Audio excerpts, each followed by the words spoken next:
they're getting ulcers, on why they're unhappy in their relationships, on why they can't get things done at work, why they're always being forced to do things that they don't want to do, why there's so much pressure on them, and so on. And the big answer to all of it is always this great big word, stress, or anxiety, or whatever. And the fact is, as I've said, if you take a container and go out into the world with an assignment to bring home a box full of stress, you'll never find any. So what there is in the world, though, are lots and lots of people who are thinking stressful thoughts. And stressful thoughts are, I think the thing to understand about them is that, first of all, is that they originate with us.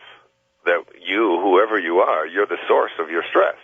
These are choices that we make to process an unpleasant event in a way that is going to, be invasive in our lives or going to be painful in our lives and so on.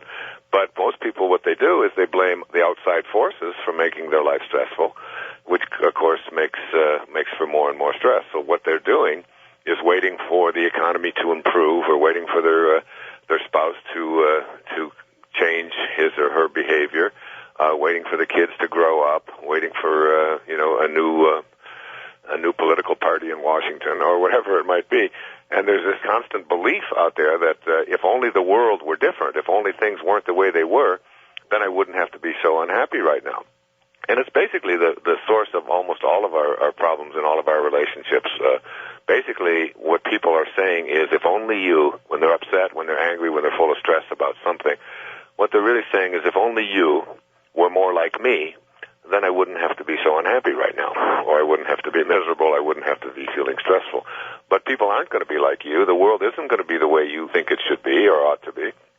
And what you want to learn to do is get into a different place. And when, of course, the kinds of things that you can do to make that happen, included in such things as meditation, getting quiet, getting peaceful. I've just returned from practically an around-the-world tour and had a lot of speaking engagements that I had to do. In addition to that, I had interviews to do and radio shows to do, and interviewers were sent to my hotel rooms in places like Dublin and London and all over the United States as well.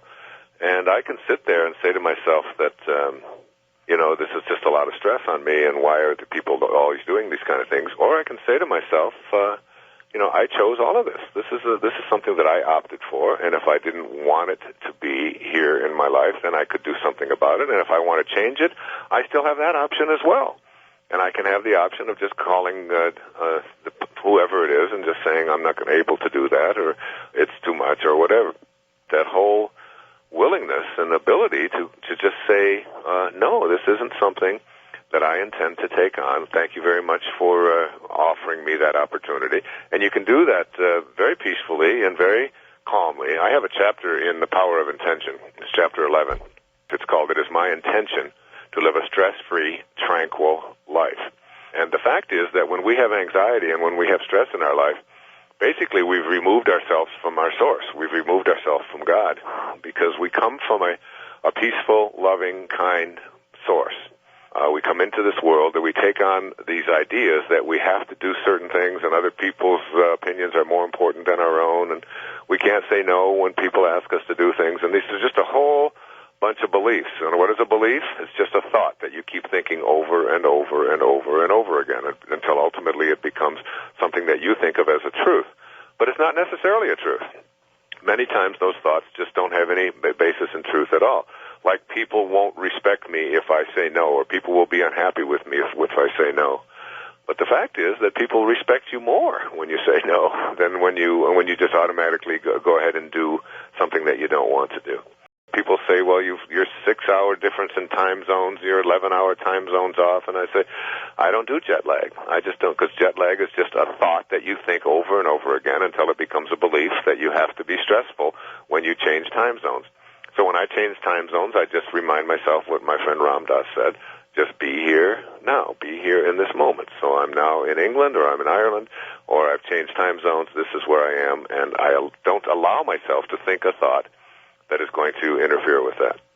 Then I get on an airplane, and instead of getting on an airplane and saying, oh my God, all of these flights, and I've got to go through security, and I've got to go do all of this, I just change my mind about all of that and just decide that this is going to be a pleasant, lovely, nice, kind, fun experience. And to remind myself to not take myself so seriously. And in the Power of Intention, we call this rule number 6, which is don't take yourself so seriously about everything.